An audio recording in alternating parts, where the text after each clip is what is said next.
sa 5,000 piso Don't fuel play. subsidy. Wala na po. Kaya pala na mag-isip po. Ang isip ko, patay na. Wala namang maghanap po sa akin.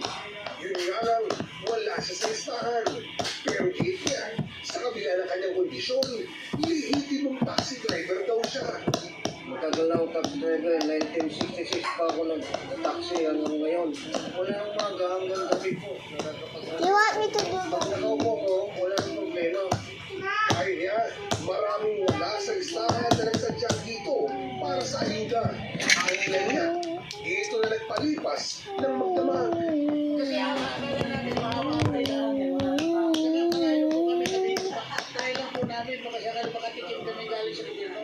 Catch up lang to amin.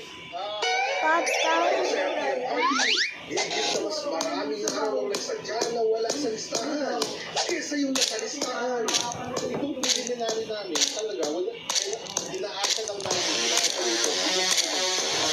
Ang problema, yung listahan na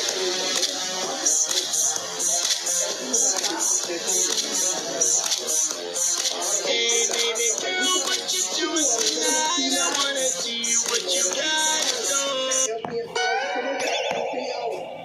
Habang sa LTO naman, ang mga wala sa listahan. Yung una, may mga nalito. Tapos muna, tapos pupunta rin na, dito muna, tapos ito.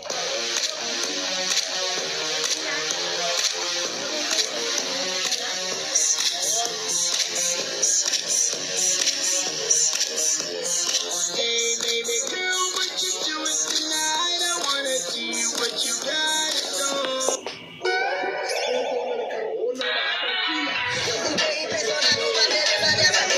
Sa lugar si DOTR Secretary Giovanni Banoy Lopez. Pinapapasok ko na lahat yung mga nakapila sa labas, especially mga senior citizens. What is it gonna say? And LTFRB din, we're going to provide mga tubig. Yung mga liters, the little things na kahit paano. May ibisan yung mga pag-aalay. Yun nga lang, yung iba, bukod sa wala sa listahan. Dalawa kaming driver.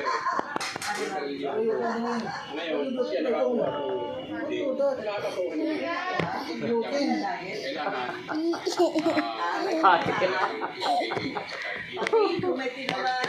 Bro, she's not even my actual aunt. Then why do you call her Aunt Butt Cheeks then? Well, we couldn't call her Aunt Arse, could we? What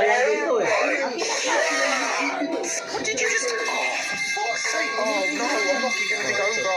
You know, that is a major problem for you if you want to actually crack that shit. You should just crack me instead. How about no? Oh, goodness. I need arse surgery. Oh, fuck. Anyway, what the hell is... Today,